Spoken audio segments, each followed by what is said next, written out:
नमस्कार, शाम के 5 बज चुके हैं। दंगल में आप सभी का स्वागत है। मैं हूं आपके साथ चित्रा त्रिपाठी। कोरोना की त्रासदी कम नहीं हो रही। आज फिर से 4 लाख से अधिक केस एक दिन में सामने आए हैं और मौत का आंकड़ा एक दिन में पहली बार 4000 से अधिक हो गया है। लेकिन इन हालातों में भी मुनाफाखोरी और कालाबाजारी के मामले लगातार सामने आ रहे हैं। जो दिल्ली ऑक्सीजन की किल्लत से कमी से जूझ रही है, वहां कल 500 से अधिक ऑक्सीजन कॉन्सेंट्रेटर्स बरामद किए गए थे। 20,000 रुपयों के कॉन्सेंट्रेटर 50 से 70,000 रुपए में बेचने का आरोप है। इस मामले में मैट्रिक्स सेल्युलर कंपनी और दिल्ली के खान मार्केट में रेस्टोरेंट चलाने वाला नवनीत कालरा आरोपों के घेरे में है। नवनीत कालरा के खिलाफ कई राज्यों में रेड डालने के बावजूद दिल्ली पुलिस उस तक अब तक पहुंच नहीं पाई है। तो मैट्रिक्स कंपनी के मालिक गगन दुग्गल के लंदन में मौजूद होने से उसके रोल को लेकर अभी कोई गंभीर जांच शुरू नहीं हुई है। हालांकि मैट्रिक्स का सीईओ पहले ही गिरफ्तार हुआ है, जबकि मैट्रिक्स कंपनी खुद को पाक साफ बताकर दिल्ली हाईकोर्ट में है। दिल्ली में ऑक्सीजन की कालाबाजारी के बीच ऑक्सीजन पर राजनीति भी जारी है। इसीलिए दंगल में आज सीधा सवाल पूछेंगे, ऑक्सीजन पर कालाबाजारी क्या सिस्टम की बीमारी? बहस शुरू करें उसके पहले यह रिपोर्ट देखिए।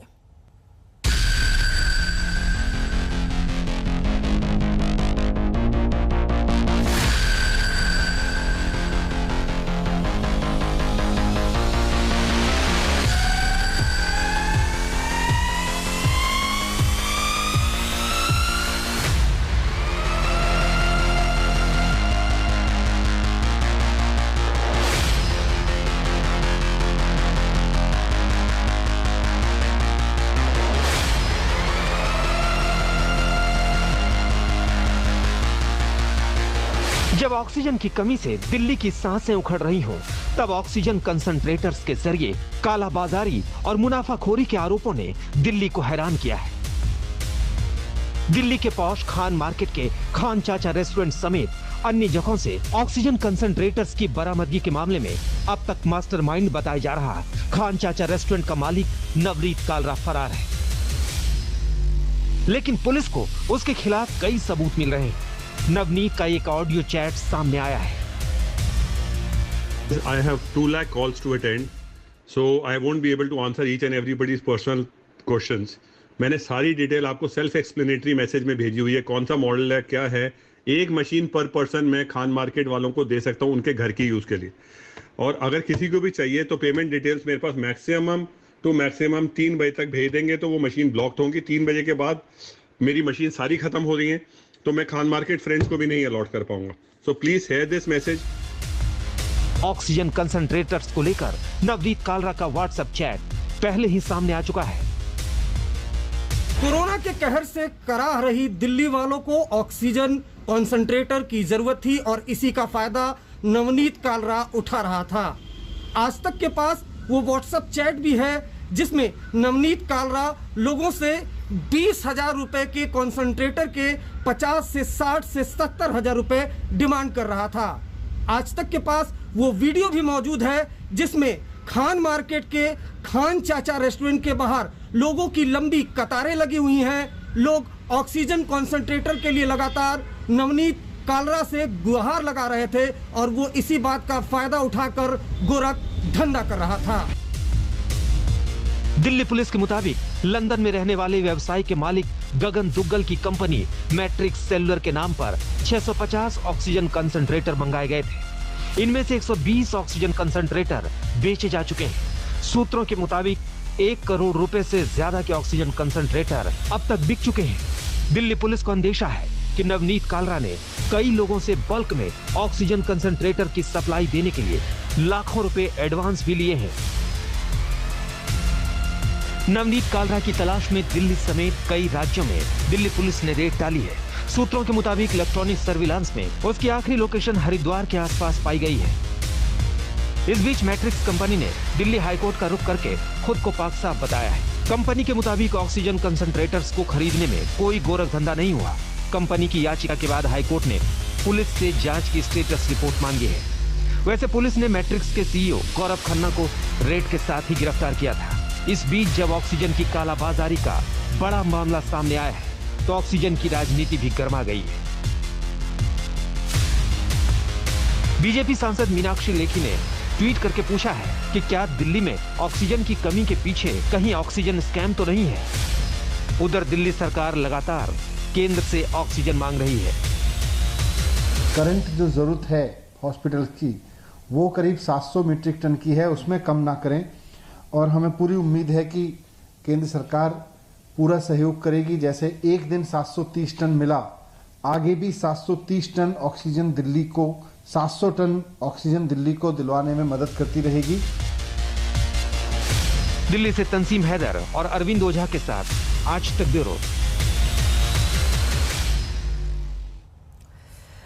नवनीत कालरा लगातार फरार है। पुलिस की तफ्तीश पूरे मामले में जारी है, लेकिन वो है कहां, अब तक इसके बारे में पुलिस के पास कोई सुराग नहीं है। सोचिए, जब मदद की दरकार है, चारों तरफ चीख पुकार मची हुई है, उस वक्त भी कुछ लोग मुनाफाखोरी में लगे हुए हैं। ऐसे लोगों को देश का गद्दार कहना ही ठीक होगा, क्योंकि एक तरफ दम तोड़ते मरीज तो वहीं दूसरी तरफ पैसा और मुनाफा कमाते ये तमाम लोग। और आपको बता दें, सिर्फ राजधानी दिल्ली का ये हाल नहीं है। दिल्ली, उत्तर प्रदेश, मध्य प्रदेश, राजस्थान, बिहार, हर जगह से इस तरह की खबरें सामने आ रही हैं। और कुछ राज्यों ने तो अब ये फैसला कर लिया है कि जो भी इस तरह की दलाली करते हुए पकड़ा जाएगा, उसके खिलाफ रासुका के तहत मामले दर्ज किए जाएंगे। लेकिन इस तरह की स्थितियां रुकती क्यों नहीं है, इसी पर चर्चा के लिए कई खास मेहमान इस वक्त हमारे साथ जुड़ चुके हैं।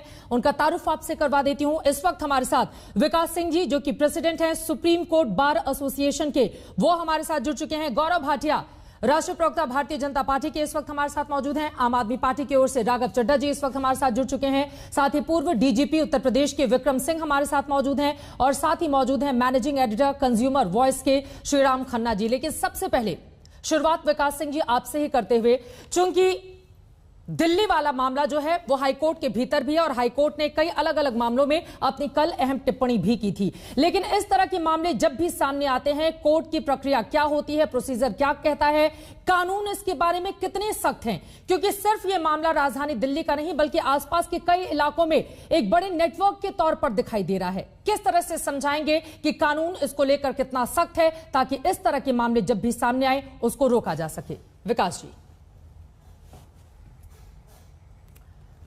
विकास जी, इस वक्त उन तक मेरी आवाज नहीं पहुंच पा रही है, उनके पास हम चलेंगे। लेकिन उसके पहले अब राघव चड्ढा, में सीधे आपका रुख कर लेते हुए, चूंकि बीजेपी की ओर से लगातार आम आदमी पार्टी को लेकर निशाना साधा जा रहा है। गौरव भाटिया हमारे साथ मौजूद हैं ही, लेकिन आदेश गुप्ता, जो कि दिल्ली बीजेपी प्रदेश अध्यक्ष हैं, उनकी ओर से ट्वीट किया गया है कुछ देर पहले।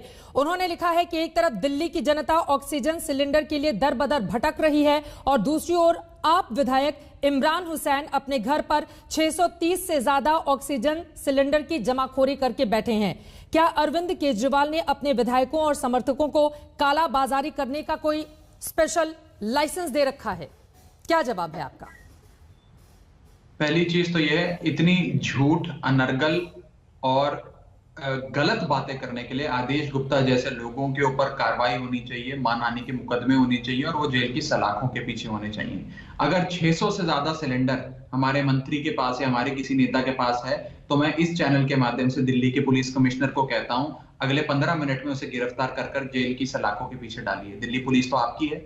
इस प्रकार के झूठ फैलाना, ट्वीट करना एक ऐसी पार्टी के नेता द्वारा, जिस पार्टी का खुद का ईस्ट दिल्ली का सांसद रेमडेसिविर की जमाखोरी और ब्लैक मार्केटिंग कर रहा हो ईस्ट दिल्ली में, जिन पर ये सारे आरोप लगे, उस पार्टी का जिसका एक पूर्व मुख्यमंत्री महाराष्ट्र का देवेंद्र फडणवीस साहब, जिन पर उल जलूल काम करने के आरोप लगे कि जब एक फार्मा कंपनी के ऊपर कालाबाजारी की रेड हुई तो ये खुद जाकर उस पुलिस स्टेशन में बैठकर उस व्यक्ति को छुड़ाने की कोशिशें कर रहे थे, वो पार्टी आज हमें सिखाती है।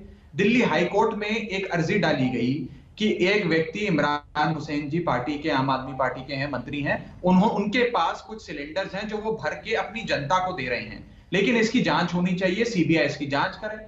हाईकोर्ट ने नोटिस इशू किया है, जवाब मांगा है, हम मंडे को जवाब दे देंगे।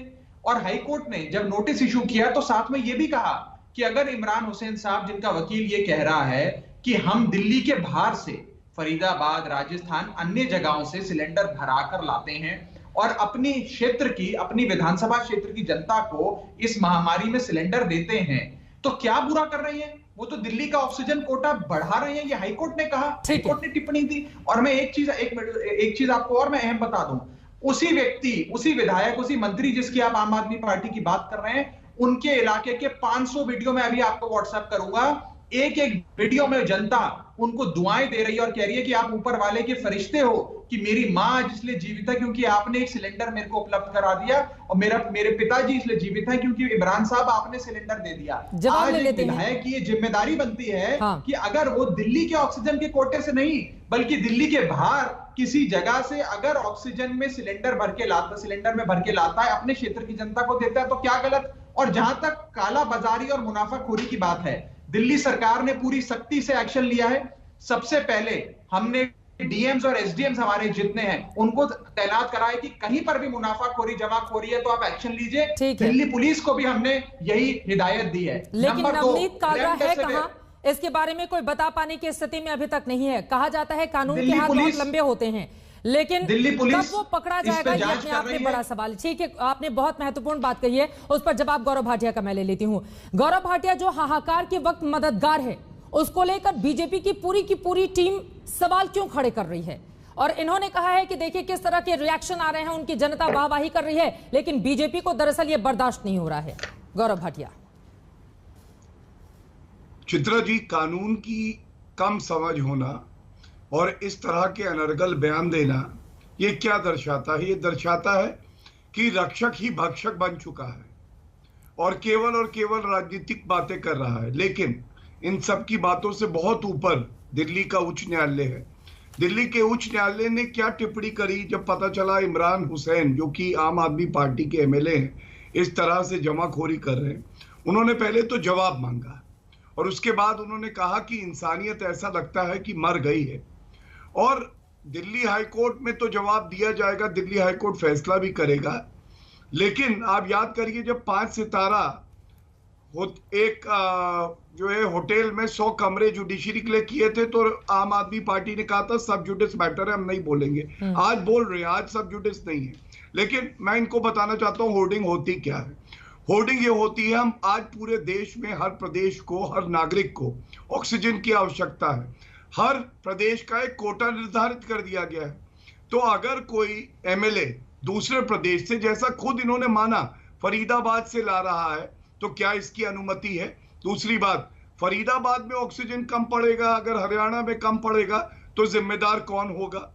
तीसरी बात, आप मुझे बताइए, जब केंद्र की सरकार दिल्ली को 700 मीट्रिक टन दे रही है, तो क्यों एक एमएलए अपने पास होर्डिंग करे? इसी को तो होर्डिंग कहते हैं। और इसीलिए आज जो ऑक्सीजन भेजा जा रहा है नागरिकों तक और वो ऑक्सीजन मांग रहे हैं, उस पाइप पर अगर किसी का पैर है तो वो अरविंद केजरीवाल का है, उनके विधायक इमरान हुसैन का है।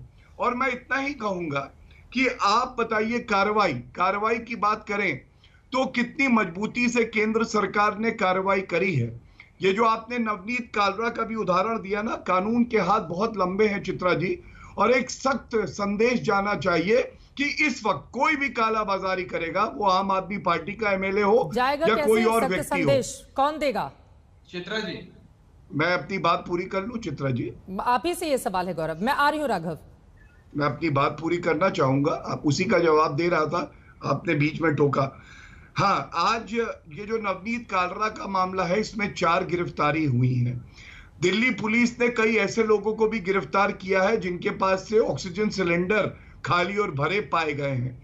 रेमडेसिविर के इंजेक्शन जिनके पास पाए गए हैं, उनकी भी गिरफ्तारी हुई है। और केवल आम आदमी पार्टी के एमएलए वाहवाही लूटने के लिए ये नहीं कर रहे।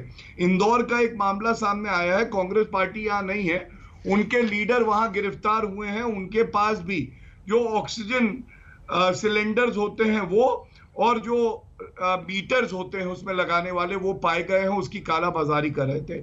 आज प्रश्न ये है कि क्या सरकारों को ये सुनिश्चित नहीं करना चाहिए कि सरकारी माध्यम से ही ऑक्सीजन अस्पतालों में जाए और नागरिकों तक जाए? ये जो इमरान हुसैन के पास 600 ऑक्सीजन सिलेंडर आए हैं, इस पे आम आदमी पार्टी ने क्या जवाब मांगा है? ठीक है, चलिए अब इस पर मैं जवाब दे लेती हूँ। आप लोगों ने विस्तार से अपनी बातें कह दी, अब मुझे लगता है कि थोड़ा क्रॉस क्वेश्चन भी आप लोगों से कर लिया जाए। राघव, आप जवाब दीजिए, लेकिन महत्वपूर्ण हो जाता है ना, गौरव ने जो सवाल उठाए हैं कि अगर हर एक अलग अलग राज्यों को अलॉट किए गए हैं, ऑक्सीजन का अलग अलग कोटा है, अगर कहीं से भी वो लेकर आते हैं और दूसरी जगह कम पड़ता है, तो इसकी जवाबदेही और जिम्मेदारी कौन लेगा? और अगर हम इकट्ठा करके लेते हैं, रखते हैं अपने घर में, तो इसका सीधा सा मतलब तो यही हुआ ना कि ये जमाखोरी की जा रही है। पहली बात तो ये है कि ये कोर्ट तय करेगा कि क्या उन्होंने गलत किया, क्या सही किया। कोर्ट का एक नोटिस इशू करने का मतलब ये नहीं होता है कि वो व्यक्ति दोषी करार गया है, नंबर 1। नंबर 2, मैं अंग्रेजी में 2 पंक्तियां पढ़ के सुना रहा हूं जो हाईकोर्ट ने कहा, इसे ध्यान से सुनिएगा Chitra ji. Suppose he is not getting it from refillers in Delhi, if he has an independent arrangement from some supplier in Rajasthan, Faridabad, etc., and he is helping people in his constituency, then you can have no grievance against him. Even gurdwaras in Delhi are doing it. He is not eating into the allocated source of Delhi. वो कह रहे हैं high court कि गुरुद्वारे भी दिल्ली के अंदर इसी प्रकार से जनता की सेवा कर रहे हैं। अगर एक क्षेत्र का विधायक अपनी जनता के लिए दूर दराज के राज्यों से, दूर दराज के इलाकों से ऑक्सीजन लाकर 2, 4, 10 सिलेंडर की मात्रा में उनको अगर देता है, बांटता है अपनी क्षेत्र की जनता को, ये तो हर विधायक, हर एमपी का धर्म बनता है, नंबर 1। नंबर 2, मैं चुनौती देता हूं भाजपा को, दिल्ली पुलिस इनकी, सीबीआई इनकी, ईडी इनकी, एक नाखून भर गलत काम भी कोई आम आदमी पार्टी का कोई ऐसा व्यक्ति करता है जिसकी हमारे साथ कभी फोटो भी खींची गई थी ना, उसको भी धर दबोच कर दिल्ली पुलिस तमाशा करती है कि आम आदमी पार्टी ने पाप कर दिया। मैं चुनौती देता हूं इस चैनल के माध्यम से, अगर एक भी व्यक्ति ने कुछ गलत किया उसे गिरफ्तार करिए। लेकिन अगर ठीक है, जो गलत कर रहा है उसको गिरफ्तार करिए। गौरव भाटिया, किस बात का इंतजार किया जा रहा है? चित्रा जी 1 मिनट, चित्रा जी मुझे मेरे साथ 2 और मेहमान बैठे हुए हैं सर। आप लोगों का लंबा चौड़ा अगर इतना भाषण होगा, आप खुद बताइए सर। दोनों लोगों के साथ बहुत निवेदन से 2 और मेहमान बैठे हुए हैं, उनके पास भी जाना है मुझे। प्लीज अपनी बात खत्म कीजिए गौरव, उसके बाद जल्दी से जवाब दीजिएगा। मैं खत्म कर रहा हूं। हाँ। मैं ये चाहता हूं कि आज दिल्ली के बारे में तो खूब चर्चा होती है, आपने करी, मैंने जवाब दिया बेबाकी से। जरा गुजरात, महाराष्ट्र के और कर्नाटक के भाजपा के नेता जिनके घरों पर वेंटिलेटर पाए गए, जिनके घरों पर रेमडेसिविर पाई गई, जो मुनाफाखोरी, कालाबाजारी करते लोगों की पैरवी करते पुलिस के सामने पाए गए, इंडिपेंडेंट इन्वेस्टिगेशन में हस्तक्षेप करते पाए गए, उनके क्या रिश्ते हैं भाजपा के नेता? महत्वपूर्ण सवाल है ये। 2-2 लाख रेमडेसिविर, और गुजरात में तो बड़े नेता के घर से इस तरह की खबर सामने आई थी गौरव। वो सवाल कब पूछा जाएगा बीजेपी से? और नहीं, पहले का मामला है, पूछा जा चुका है, लेकिन आपने रेज किया है, दोबारा पूछ लेती हूँ। गौरव भाटिया जवाब दीजिए, जल्दी से जवाब दीजिए। 2 और मेहमान हमारे साथ बैठे हुए हैं जो इंतजार कर रहे हैं। आज बात जिम्मेदारी की हो रही है, कोर्ट में जवाब दिया जाएगा, कोर्ट बिल्कुल फैसला करेगा। अगर उनकी जो टिप्पणियां हैं उसको बता रहे हैं राघव चड्ढा, तो इनकी जो विधिक समझ है उस पे आज सवाल उठ रहे हैं। लेकिन आम आदमी पार्टी में अरविंद केजरीवाल ने अभी तक सवाल नहीं पूछा। जो कहते हैं ऑक्सीजन की कमी पड़ रही है, उनके अपने विधायक 600 सिलेंडर लेके बैठे हैं। क्या आपकी जिम्मेदारी नहीं है? आप जनता को बताएंगे 600 सिलेंडर कहां से आए, कहां से भरवाए? नहीं बताएंगे। दूसरी बात, उत्तर प्रदेश और हरियाणा में अभी आदेश पारित हो रखे हैं। आपको बता दें, डिजास्टर मैनेजमेंट एक्ट लगा हुआ है, और कोई भी ऑक्सीजन सिलेंडर अगर आपको भरवाना होता है चित्रा जी, तो आपको दिखाना पड़ता है कि वो पेशेंट की आवश्यकता के लिए है, उसका ऑक्सीजन लेवल क्या है। ये 600 सिलेंडर जो किसी बीमार व्यक्ति के काम आ सकता है, किसी को जान दे सकता है, वो यहाँ पे होर्डिंग। लेकिन अब जरा हम दायरा इसका बढ़ा लेंगे। इस 600 सिलेंडर पर तो आप जोर दे रहे हैं, पूरा मामला इस वक्त कोर्ट में है, कोर्ट की ओर से क्या फैसला आता है ये महत्वपूर्ण होगा। लेकिन उत्तर प्रदेश से भी इस तरह के मामले सामने आए हैं, जहां पर हालांकि जमाखोरों पर कार्रवाई की गई है। मध्य प्रदेश से भी मामला सामने आया है, उत्तराखंड में भी एनएसए की कार्रवाई के तहत कुछ लोगों पर मामला दर्ज किया गया है। मैं आऊंगी, मैं लौटूंगी गौरव, मुझे पता है ये महत्वपूर्ण सवाल है, आप जवाब दीजिएगा। लेकिन विक्रम सिंह जी, आपकी भी टिप्पणी महत्वपूर्ण हो जाती है। देखिए, मैं देख रही थी 1955 में आवश्यक वस्तु अधिनियम एक्ट बना ताकि इस तरह के जमाखोरों पर नकेल कसी जा सके, लेकिन तब से लेकर अब तक हिंदुस्तान की स्थिति सुधरती क्यों नहीं? और यह तो आपातकाल है, आफतकाल जैसी स्थिति है, लोग दम तोड़ रहे हैं और यहां पर कुछ लोग मुनाफा करने में लगे हुए हैं। पुलिस और प्रशासन कहां पर चूक जाता है कि जरा भी डर पुलिस या प्रशासन का इस तरह के मुनाफाखोरों के भीतर बिल्कुल नहीं रहता है और वो धड़ल्ले से अपना कारोबार चलाते हैं। महत्वपूर्ण सवाल चित्रा जी। आपने एक एक्ट का नाम लिया, उसके बाद 1980 में बना था prevention of black marketing and maintenance of supply of essential commodities act 1980, disaster management act, epidemic diseases act, Indian penal code, Rasuka, gangster act. Act तो बहुत हैं, लेकिन ये हमारी पहली 10 प्राथमिकताओं में नहीं रहे हैं। इसीलिए चोर बाजारी और मानव रक्त पे फलने फूलने वाले इस तरीके के शातिर अपराधी जैसे नवनीत कालरा और गगन डुग्गल ऐसे लोग राक्षस उत्पन्न होते हैं। और राजनीतियों की बात करना मुझे शोभा नहीं देता है, वो बड़े ऊंचे पेडेस्टल पे हैं, लेकिन न किसी राजनीतिक दल के किसी नेता ने कोई गलती नहीं की। गलती दरअसल हमने की है, आपने की है, शर्मा जी ने की है, जो इस तरीके की राजनीतिक व्यवस्था में हम सांस ले रहे हैं, जिसमें कोई किसी को जिम्मेदारी नहीं है। जब तक कोर्ट कन्विक्शन न कर दे, राष्ट्रपति की तरफ से क्षमा याचना मंजूर है, तब तक सभी निर्दोष हैं। अरे कुछ कोई राजनीतिक शुचिता भी होती है, कोई पाप बोध भी होता है, और ये चीज प्रिजम्पशन होता है कि अगर किसी ने इस एक्ट के अंतर्गत प्रथम दृष्टया अगर अवमानना की है, अवहेलना की है, तो मैं उम्मीद करता था कि राजनीतिक सत्तारूढ़ में जो शीर्षस्थ नेता हैं, ऐसे अपने राजनेता के विरुद्ध ऐसी कार्रवाई करेंगे जो कि नजीर बने। वो चित्रा जी होने वाला नहीं है। तो इन्वेस्टिगेशन के ऊपर बात आती है, सीबीआई ना हमारी ना आपकी, वो हम सबकी भारतवासियों की है, दिल्ली पुलिस हम सब की है, और उम्मीद की जाती है कि वो सजा दें जो कि एक देश में नाम हो। काश मैं आज डीजीपी होता या पुलिस कमिश्नर होता, मैं दावे से आपके चैनल पे कह रहा हूं, इन सभी अपराधियों की गाड़ी मैं ही पलटवा देता। चित्रा जी, ये बड़ी बात आपकी ओर से कही गई है, और मौजूदा जो देश की भावना है वो भी यही कहती है, क्योंकि एक तरफ तड़पते हुए परिजन, उनके मरीज, और दूसरी तरफ मुनाफाखोरी में लगे हुए ये तमाम लोग जिनकी एक लंबी फहरिस्त है। और आपको ये भी बताते चले कि कई ऐसे राज्य हैं जिनकी ओर से रासुका के तहत अब कार्रवाई की जा रही है, और बहुत ज्यादा जरूरी भी हो जाता है। लेकिन दिल्ली में जो सबसे बड़ा जो गैंग का मुखिया बताया जा रहा है, नवदीप कालरा, अगर वही गिरफ्तार है, वो पकड़ में कब आएगा, यह भी बड़ा सवाल है। मैं चाहूंगी कि वो ग्राफिक जो इसके पहले हमने दिखाया था वो दिखाया जाए एक बार फिर से। किस तरह से कंपनी की ओर से दावा किया गया है कि नहीं, हमारे ऊपर जो आरोप लग रहे हैं वो पूरी तरह से गलत हैं ऑक्सीजन कंसंट्रेटर में। उसके साथ ही मैं सीधे सवाल लेकर श्रीराम खन्ना जी के पास जाऊंगी, जो कि मैनेजिंग एडिटर है कंज्यूमर वॉइस के। श्रीराम खन्ना जी, यहां पर जिन लोगों के ऊपर आरोप लगे हैं उनकी ओर से कहा जा रहा है कि नहीं, हमने पूरे नियम कायदे कानूनों का पालन करते हुए इस तरह से चीजें इकट्ठा की और दूसरों को मदद के लिए दिया गया। उनका यह पक्ष, और जो मौजूदा स्थिति है, माना जा रहा है कि ये जो कॉन्सेंट्रेटर थे जो 20,000 रुपए 25,000 रुपए में बेचे जाने थे, उसकी कीमत 60,000 रुपए तक की लोगों की ओर से तय करके रखी गई थी। मैट्रिक्स कंपनी का यह दावा देखिए, जिसकी ओर से कहा गया है कि हमने कॉन्सेंट्रेटर की खरीद में कोई धोखाधड़ी नहीं की है, हमारे ऊपर लगाए गए आरोप पूरी तरह से गलत है, यह कंपनी दावा कर रही है। और जब्त कॉन्सेंट्रेटर को वापस सौंपने के लिए भी कहा गया है। श्रीराम खन्ना जी, किस तरह से देख रहे हैं इसका पक्ष आप, और कमजोर कहां पर है हमारा लॉ जिसके कारण ये लोग आसानी से उसकी कमियों का फायदा उठाते हैं? ऑक्सीजन कॉन्सेंट्रेटर जो है वो एक मशीन है जो आपके कमरे की हवा को इनपुट लेके और उसको ऑक्सीजन का कॉन्सेंट्रेट करके आप तक पहुंचाती है। उसका लिक्विड ऑक्सीजन से, जिसका कोटा सेंट्रल गवर्नमेंट और सुप्रीम कोर्ट और हाई कोर्ट के माध्यम से तय हुआ है, वो दो अलग चीजें हैं जी। वो लिक्विड ऑक्सीजन है जो गैस में तब्दील करके वो सिलेंडर में भर के हॉस्पिटल को सप्लाई की जाती है। ये जो कॉन्सेंट्रेटर है, ये मरीज अपने घर पे भी इस्तेमाल कर सकते हैं, हॉस्पिटल में भी कर सकते हैं। पहला सवाल मेरा ये है कि अगर आप इसको ब्लैक मार्केटिंग का चार्ज लगा रहे हो तो कौन से कानून में कॉन्सेंट्रेटर्स का एमआरपी तय किया गया है, और कहाँ ये कहा गया है कि कि आप कॉन्सेंट्रेटर इतने 1,000 रुपए से ऊपर नहीं कर सकते।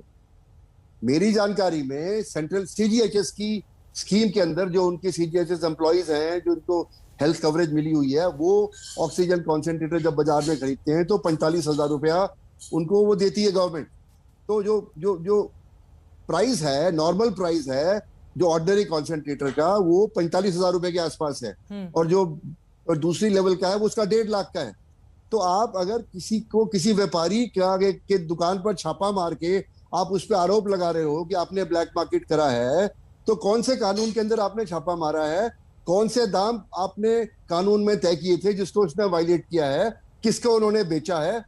देखिए, पुलिस के लिए वाह लूटने के लिए 2 मिनट लगते हैं। वो इनोसेंट आदमी को भी चोर और ब्लैक मटेरियल बता के उसको अंदर कर सकते हैं, फिर वो जमानत करता रहे।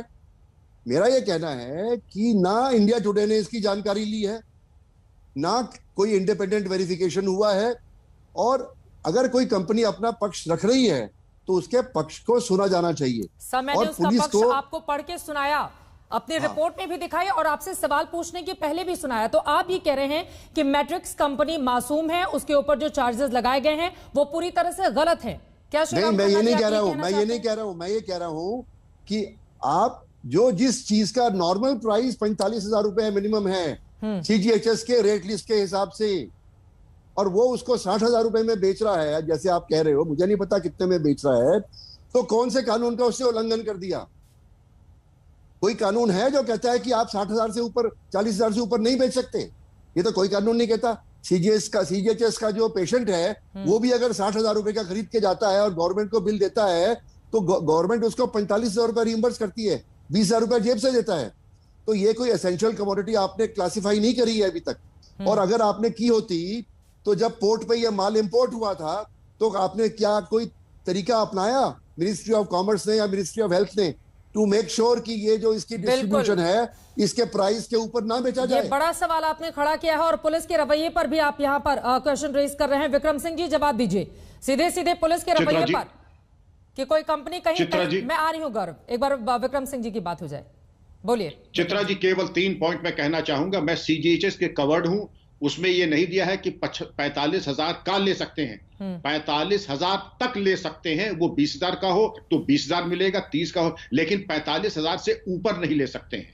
और ये किसी को छूट नहीं है। जैसे आपको अगर हमें जरूरत हो, हम अगर अपने लिए मंगा लेते बात एक है, लेकिन अगर हम 100 मंगा लें या आप 100 मंगा लें और मनमाने तरीके से मुनाफाखोरी करें और जनता को गुमराह करें और उसकी ट्रेड प्रैक्टिसेस के बारे में कोई भी हम व्यापार करते हैं, उसके मानक बनते हैं, गवर्नमेंट से परमिशन ली जाती है, उसके भंडारण को लेकर के कुछ मानक रखे गए हैं। ये नहीं कि अपने खाने पीने की दुकान में हम जाके उसका भंडारण कर लें, फार्म हाउस से भंडारण कर लें, मनमाना रेट लगा करके लोगों को हम ब्लैकमेल करके उसको बेचना शुरू कर दें। ये अनफेयर अनएथिकल ट्रेड प्रैक्टिसेस हैं और इसी के लिए कहते हैं एपिडेमिक डिजीजेस एक्ट में बड़े व्यापक नहीं तो जब ये बाहर से ले जाया जा रहा होगा उस समय भी तो देखा गया होगा ना सर, क्योंकि लंदन तक इसके तार जुड़े हुए नजर आ रहे हैं, तो कहा जा रहा है वहां से अगर मंगवाया गया होगा तो क्या इसकी जानकारी सरकार को नहीं थी कि आराम से वहां पर आता है, एयरपोर्ट से आराम से उसके घर पहुंचता है और फिर वो जमाखोरी करके रखता है? यही क्वेश्चन तो रेज कर रहे हैं श्रीराम जी।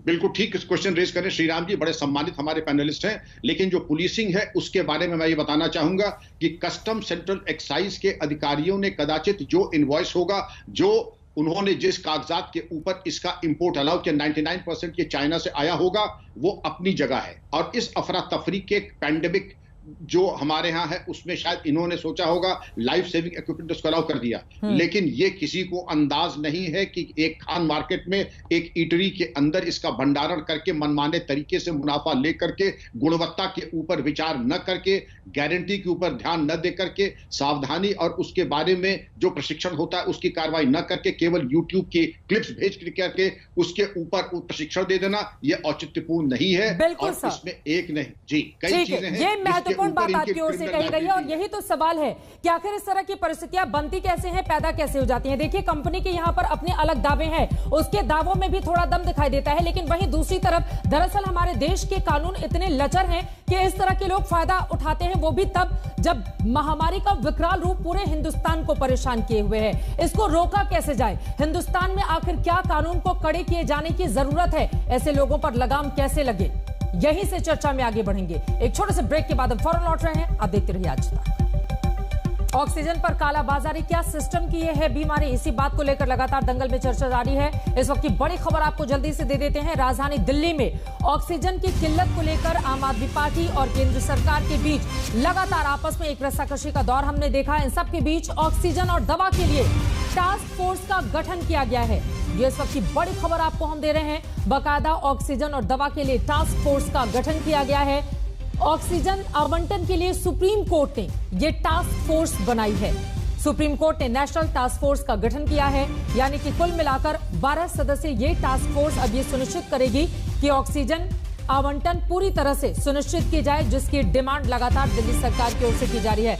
गौरव भाटिया, सीधे आपके पास आते हुए, केंद्र और दिल्ली सरकार के बीच तालमेल नहीं बन पाने की स्थिति में ही अब सुप्रीम कोर्ट को पूरे मामले में संज्ञान लेते हुए नेशनल टास्क फोर्स का गठन करते हुए अब ऑक्सीजन और दवाइयों की सप्लाई सुनिश्चित करने की बात कही गई है। चित्रा जी, सह सम्मान पहले तो कह दूं, सर्वोच्च न्यायालय अपना काम कर रहा है और केंद्र की सरकार भी पुरजोर तरीके से अपना काम कर रही है, यहाँ कोई विरोधी नहीं है। लेकिन मुझे दुख पता है कब हुआ, जब 600 ऑक्सीजन के सिलेंडर एक एमएलए के पास पाए जाते हैं और उस पार्टी का प्रवक्ता आके चित्रा जी ये भी नहीं बताता है कि ये 600 सिलेंडर कहां से आए। और आप मुझे बताइए चित्रा जी, जहां पे एक एक सिलेंडर के लिए नागरिक ढूंढ रहे थे कि जान बच जाए, केंद्र सरकार ने 378 मेट्रिक टन से कोटा बढ़ा के 730 मेट्रिक टन कर दिया। वहां पे 600 सिलेंडर का कोई हिसाब नहीं है। अरविंद केजरीवाल जी, ऑक्सीजन जा कहां रहा है जो केंद्र सरकार दे रही है? आज पता चला कहां जा रहा है। और मुझे दुख तब भी हुआ जब एक पैनलिस्ट अभी बता रहे थे कि प्राइस सुनिश्चित नहीं किया गया। तो मैं दो बातें बता दूं, ये जो होर्डिंग होती है ना, ये क्वांटिटी पे होती है। आपने कितनी क्वांटिटी के ऑक्सीजन सिलेंडर्स इकट्ठे कर रखे हैं, जमाखोरी कर रखी है। इस वक्त हम सब जानते हैं एपिडेमिक एक्ट के तहत ये एक अपराध है। हम ये भी जानते हैं कि मेडिकल ऑक्सीजन भारी मात्रा में रखना, जो कि आपके एमएलए ने किया है, ये ड्रग एंड कॉस्मेटिक्स एक्ट में एक अपराध है। और एसेंशियल कमोडिटीज एक्ट में मैं बता दूं, ये अपराध है जो कॉन्सेंट्रेटर्स इस तरह से बिना कोई लेकर आएंगे इतने ऑक्सीजन सिलेंडर। जवाब ले लेते हैं सीधा। बोलिए राघव चड्ढा, कहां से आए इतने ऑक्सीजन सिलेंडर? हाँ, देखिए, भारतीय जनता पार्टी के प्रवक्ता जो हैं, ये आपके सवालों का कि गुजरात के भाजपा के नेता के घर पे वेंटिलेटर क्यों मिलते हैं, रेमडेसिविर, मैंने किसी को नहीं रोका। चित्रा जी मुझे बोल रहे नहीं, लेकिन आप भाजपा के गुजरात के नेता जाने क्यों ले रहे हैं? एक एक करके अपनी बात रखिए। एक बार जवाब नहीं राघव, अब गुजरात आप बाद में जाइएगा, पहले दिल्ली की बात हो जाए ना सर। दिल्ली देश की राजधानी है और देश के अलग अलग हिस्सों में लोग अगर बीमार होते हैं तो दिल्ली की ओर उम्मीदों के साथ देखते हैं। आप दिल्ली की बात बताइए ना राघव चड्ढा। हाँ, मैं बता देता हूँ, फिर मैं बीजेपी पर भी आऊंगा, उस पर भी बोलने का मौका दीजिए। बिल्कुल। पहली चीज तो ये है कि मैंने पहले ही इस बात का आपको खंडन किया और बोला कि 600 नहीं, मैं तो साफ कह रहा हूँ, आप अभी पुलिस बेचकर जांच कराइए कितने सिलेंडर है, कितने सिलेंडर है बताइए, मेरे को बोलने दीजिए। कितने सिलेंडर? 600 सिलेंडर। इतना झूठ आदेश गुप्ता और भाजपा, अरे झूठ छोड़िए, आप बताइए कितने सिलेंडर? मानहानि का मुकदमा होना चाहिए। इनसे पूछिए बार-बार कितने सिलेंडर है आपका सवाल, वो पूछ रहे हैं कितने सिलेंडर, आप ही बता दीजिए। 600 नहीं चाहिए। सुन लीजिए, दिल्ली पुलिस अभी जाए जाने बच सकते हैं और जाकर चेक करें। 5 सिलेंडर को ये 500 सिलेंडर, 5 सिलेंडर को 600 सिलेंडर मामा आएगा उस दिन भाग में जाइएगा। आज पूछूंगा 5 सिलेंडर का आएगा चैनल पे। जो समाजवादी पार्टी याद करिए, अभी दिल्ली हाईकोर्ट में हलफनामा देंगे, देखेंगे। ये नहीं बताएंगे आपको कि कैसे देवेंद्र फडणवीस कालाबाजारी के व्यक्तियों को बचा रहे थे, कैसे गुजरात के घर में रेमडेसिविर मिलती है, कैसे गौतम गंभीर के पास रेमडेसिविर मिलती है। मैं आज झूठ बोलना बंद करिए। आपको ये कहता हूं आपके चैनल पर कि 5 सिलेंडर या 10 सिलेंडर अगर हमारे विधायक 5 से 10 हो गया कार्यालय में रखकर अपनी क्षेत्र की जनता को ऑक्सीजन दे रहे हैं, जो दिल्ली के बाहर से आ रही है, जो हाईकोर्ट ने भी कबूला, हाईकोर्ट ने भी टिप्पणी करी, उस बात का राजनीतिकरण करके ये लोग इस बीमारी से नहीं राघव, लेकिन इसका दूसरा अर्थ तो ये भी हो सकता है ना, अगर हम 5 सिलेंडर 10 सिलेंडर या जितने भी अपने घर के भीतर रखते हैं, इससे तो हम अपने ही लोगों की मदद करेंगे ना।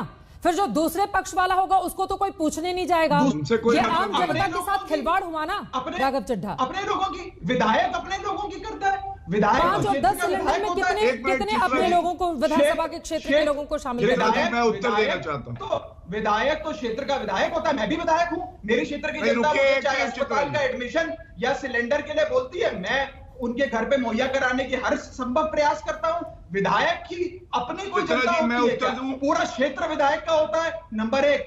नंबर 2, मैं साफ तौर पर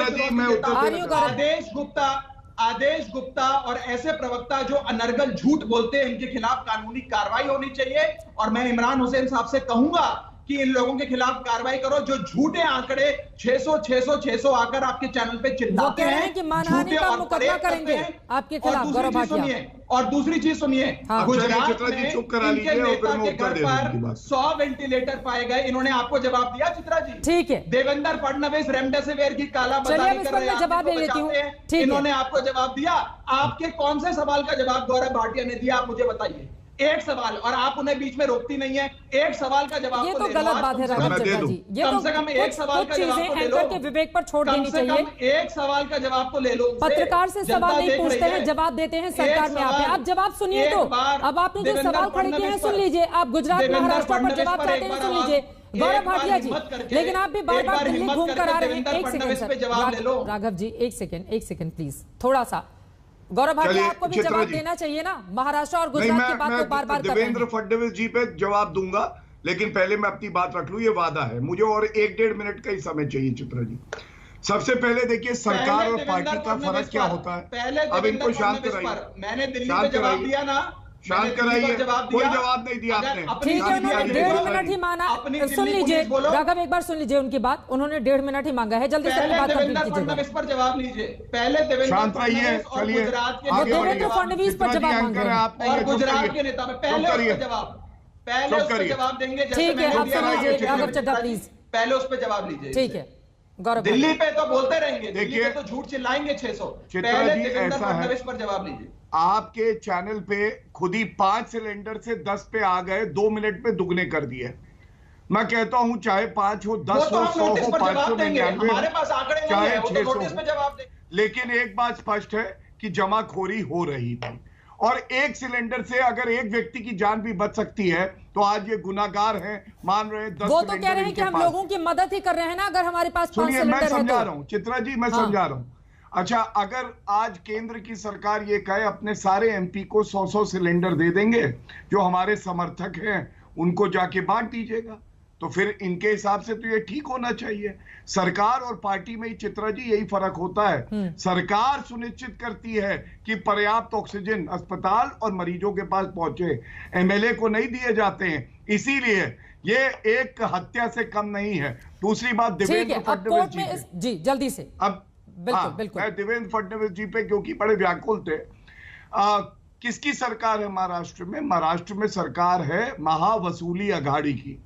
अगर कोई अपराध देवेंद्र फडणवीस जी ने किया है, अभी हमसे कह रहे थे एफआईआर हो गई है, उनको हिरासत में लिया है। बल्कि मैं बता दूं, रेमडेसिविर की सप्लाई महाराष्ट्र सरकार आम जनता तक नहीं बांट रही थी, तो देवेंद्र फडणवीस जी ने यह उजागर किया कि रेमडेसिविर तो है लेकिन उसको आम जनता तक पहुंचाया नहीं जा रहा। सर अब ये तो पेट थपथपाने की बात हर एक सरकारों की ओर से खुद के लिए की ही जा रही है। ठीक है सर, अब इससे आगे बढ़ते हुए विक्रम सिंह जी मैं आपके पास आऊंगी, लेकिन श्रीराम खन्ना एक बार आपका रुख करते हुए, क्योंकि मामला हाईकोर्ट में है, प्लीज बाकी 2 मेहमानों का भी सम्मान किया जाए। मुझे लग रहा है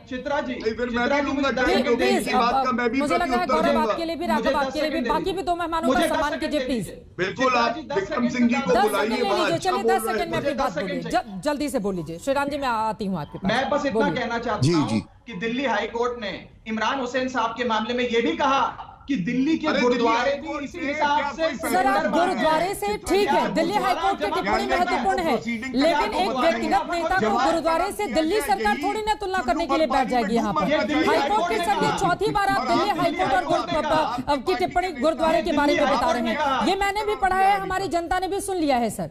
लेकिन सवाल बड़ा यह है ना कि अगर आपके घर के भीतर इस तरह के सिलेंडर होंगे तो सवाल पूछे जाएंगे ना। जो आम जनता मर रही है, जिसके पास सिलेंडर नहीं है सर, वो पलट के पूछेगी ना कि हमें मिल नहीं रहा है, आप अपने लोगों को दे रहे हो। सर उनका भी ध्यान रखिए राघव चड्ढा, सर आपके भी। क्या दिल्ली पुलिस ने रेड करी? आपको पता है कितने सिलेंडर हैं?